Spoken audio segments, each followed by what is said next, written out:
श्री महाभारत उद्योग पर्व पुष्प 28।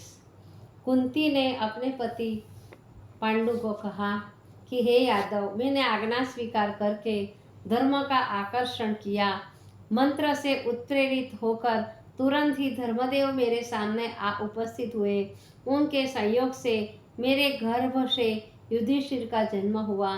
चंद्रभाग पर्वत के ऊपर पर्णकुटी में जिस समय मेरे गर्भ से युधिष्ठिर का जन्म हुआ, उस समय देवताओं ने पुष्पों की अपार वर्षा की तथा मृदंग, भेरी और दुदुम्बी आदि बाजे बजाकर असीम हर्ष का प्रदर्शन किया और आकाशवाणी से यह घोषणा की थी कि हे कुंती, यह तेरा बालक अखिल भूमंडल सम्राट बनेगा।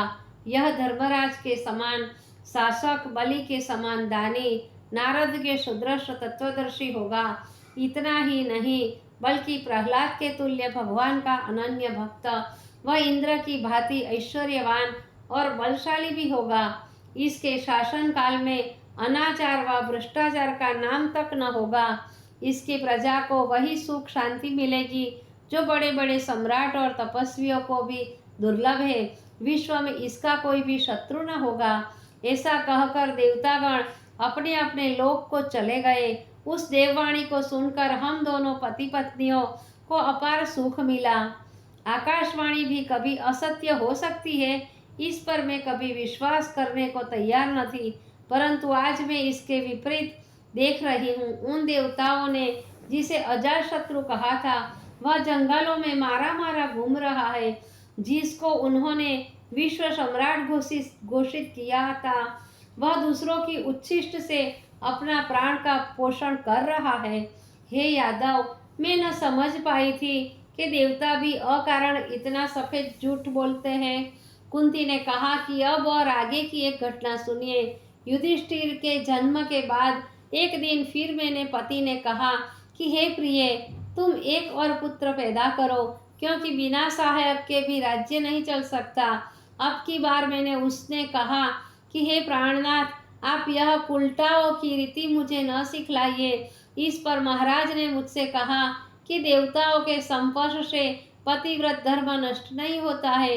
उनके तर्क के समान सामने मुझे झुकना पड़ा। दोबारा मैंने पवन देव का आह्वान किया। उसके संयोग से भीम का जन्म हुआ।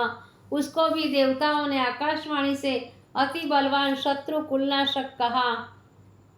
कुंती ने कहा कि हे देव, जब भीम 1 वर्ष का हो गया, तब मैं उसे एक दिन अपनी गोद में लेकर चंद्रभाग पर्वत के सबसे ऊंचे शिखर पर जा खड़ी हुई।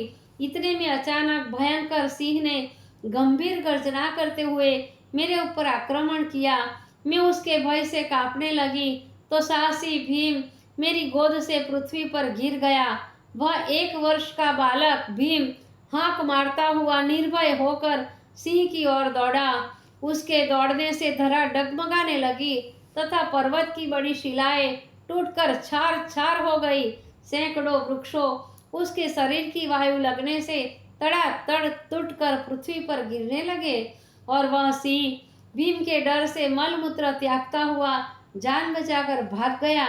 श्री कृष्ण जी से अपनी आत्मकथा वर्णन करती हुई कुंती ने आगे कहा कि जब भीम की आयु 1 वर्ष से कुछ अधिक हो गई, तब राजा ने फिर मुझको कहा कि हे वरानने, अब तुम एक तीसरा पुत्र पैदा करके मझले का नाम भी सार्थक बना दो।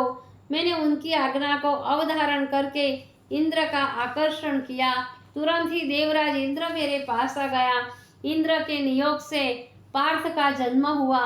इस अवसर पर देवताओं ने कल्प वृक्षों के पुष्पों की वर्षा की तथा उर्वशी, मेनका, रंभा, अप्सराओं ने नृत्य कला का प्रदर्शन किया।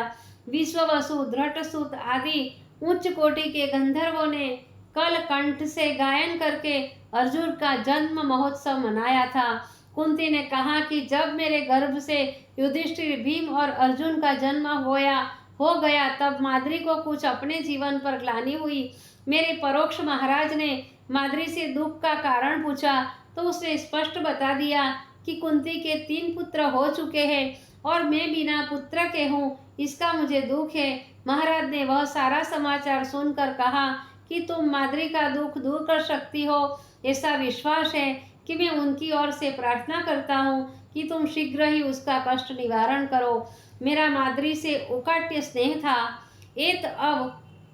अतएव उसके स्नेह तथा महाराज की आज्ञा से प्रेरित होकर मैंने अवशिष्ट मंत्रों से अश्विनी कुमारों का आकर्षण किया। उनके नियोग से माद्री ने नकुल और सहदेव को जन्म दिया। इसका भी जन्मोत्सव देवताओं ने पूर्ववत मनाया था। इस प्रसंग को यहीं समाप्त करके कुंती ने अपनी आत्मकथा को आगे बढ़ाते हुए कहा कि हे यादव, मैं अब तुम्हारा ध्यान उस आकाशवाणी की ओर आकर्षित करती हूँ जो कि पार्थ के जन्म होने पर देवताओं ने कहा कि हे कुंती, यह तेरा बालक धनुर्धरियों में सबसे अग्रगण्य होगा। बड़े बड़े शत्रु इनकी हुंकार से ही ध्वस्त हो जाया करेंगे। यह मानियों के मान मर्दन करने वाला तेरा बालक भगवान का परम भक्त होगा। ब्रजमंडल में पूर्ण अंश से अवतार धारण करने वाले श्री कृष्ण नारायण हैं। अतएव ये दोनों नर नारायण संसार के तो कल्याण अर्थे ही अवतरित हुए हैं।